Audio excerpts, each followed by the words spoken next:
picture this. You're holding exactly $1,000. It's your cash, and you absolutely cannot afford to lose it. But where should you actually put it if you want it to grow?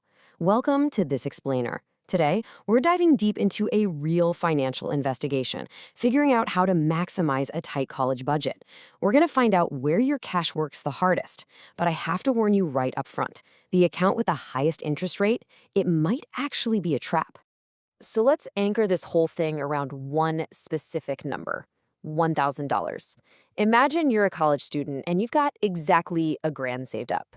Maybe you grind it away at a summer job, or maybe it's some leftover financial aid. Whatever it is, this is your safety net. You literally cannot afford to lose a single penny of this in the stock market or, some wild crypto scheme. You need absolute safety for sure. But you also want that money to grow. And that brings us to the core mystery of today's explainer. Where do you actually put it? Look, if you just leave it sitting in a regular checking account, it's doing absolutely nothing for you. But as we start digging into the data, we realize that earning a really strong return, we're talking 5% or even higher, is totally possible. But there is a catch. The financial world absolutely loves its fine print. Okay, just look at this contrast. It is completely staggering.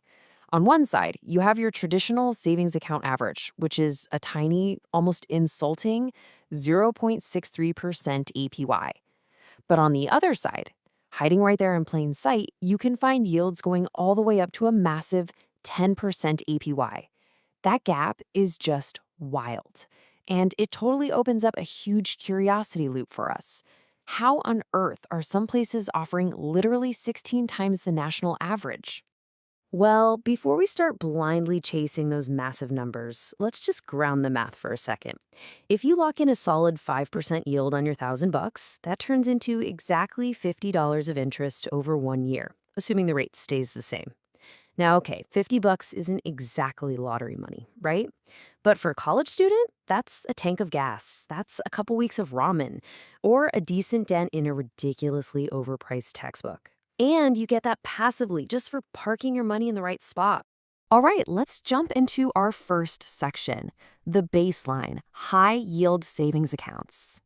To really understand what a good yield looks like without jumping through a million hoops, we have to compare that sad 0.63% average to standard high-yield savings accounts, or HYSAs.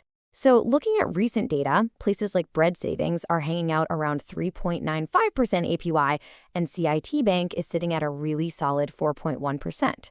The beauty here is there's almost zero complexity. You open the account, sometimes with just $100, and your money just sits there, completely safe and totally accessible whenever you need it.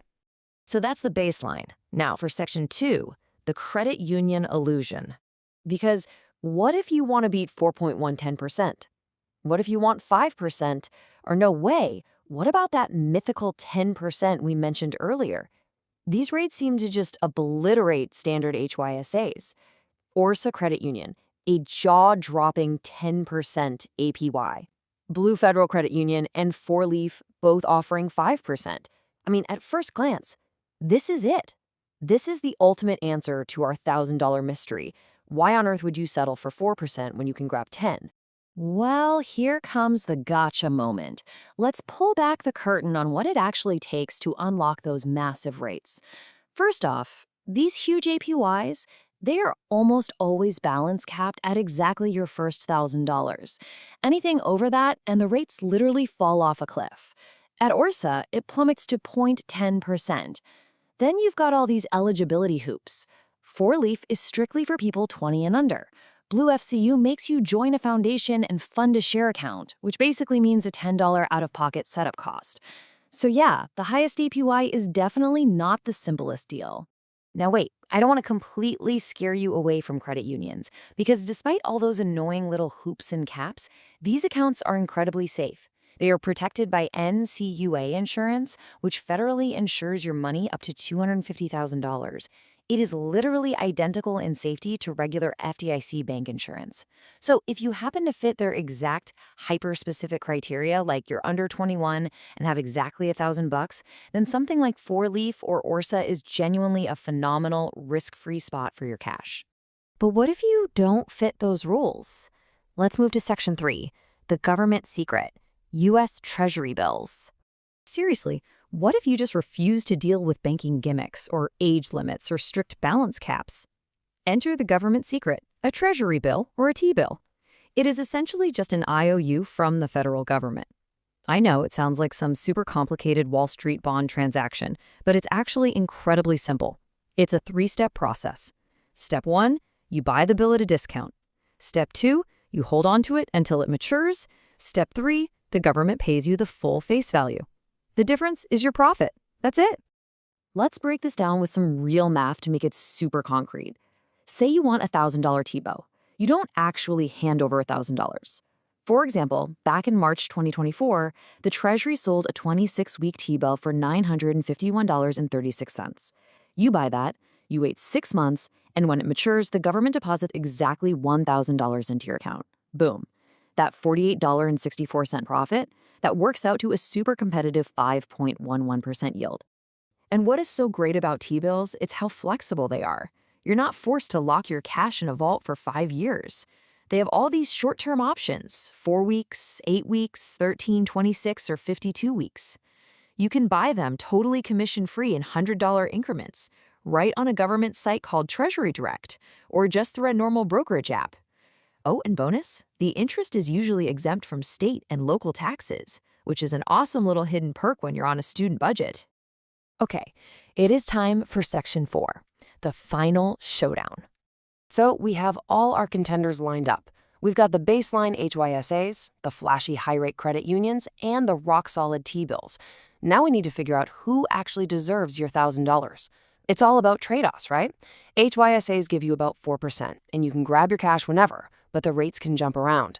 Credit unions, they flash those crazy 5 to 10% rates, but you hit that $1,000 wall fast, and you have to jump through eligibility hoops. And then T-bills offer a fantastic yield of around 5% with ultimate safety, but your money is basically locked in a cage until the maturity date. So the answer to our entire mystery, it isn't just picking the biggest percentage point. The absolute best strategy depends 100% on when you need your cash.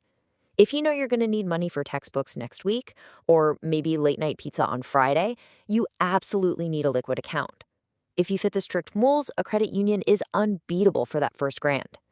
But if you're saving for tuition that isn't due until next semester, and you know for a fact you won't touch it for 6 months, locking it into a 5% T-bill is honestly a genius move.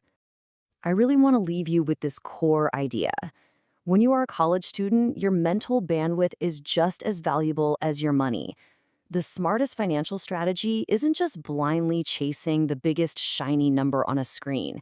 It's about finding the highest useful return without giving up access to your cash when you need it, without making your life overly complicated, and without risking your hard-earned principal. Now, obviously, financial markets move incredibly fast, right? The rates, the fees, the rules we dug into today were accurate based on our data, but they change all the time. This explainer is just for educational purposes, so always double-check the correct terms yourself before you move your money. So here's my final question for you. Now that you actually know how the game is played, what is your $1,000 going to do for you tomorrow?